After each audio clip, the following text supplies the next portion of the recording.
ரெண்டாவது ஆலோசனை யாருக்கு சொல்கிறாரு அப்படின்னு சொன்னால், ஆசாரியர்களுக்கு சொல்கிறாரு, பொறுப்பாளர்களுக்கு சொல்கிறாரு, எனக்கு சொல்கிறாரு, உங்களுக்கு சொல்கிறாரு. இன்னும் இந்த ஐக்கியத்தில் யாரெல்லாம் இணைஞ்சிருக்கிறோமோ அத்தனை பேரையும் பார்த்து என்ன சொல்கிறாருன்னு சொன்னால், ஆசாரியர்கள் உடைய உள்ளங்கால்கள் எங்கே படணும்? யோர்தான் தண்ணீரில் படணும்.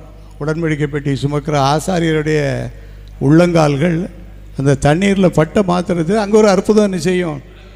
ஏன் ஆசாரியர்களுக்குன்னு மாத்திரம் கொடுக்கப்பட்டுட்டு சொன்னால், அவங்கெல்லாம் பொறுப்பாளர்கள், தேவனால் அந்த ஊழியத்தை நடத்துவதற்கு கட்டளை பெற்றவர்கள்.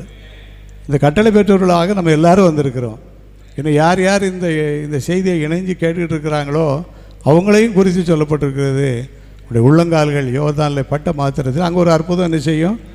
அப்போ சொன்ன பிறகு அந்த ஆசாரியர்கள் எப்படி இருந்திருப்பாங்க, இந்த ஊழியர்கள் எப்படி இருந்திருப்பாங்கன்னு சொன்னால், ஆண்டவரே இதற்கு என்னை தகுதிப்படுத்தும், ஆண்டவரே என்னால்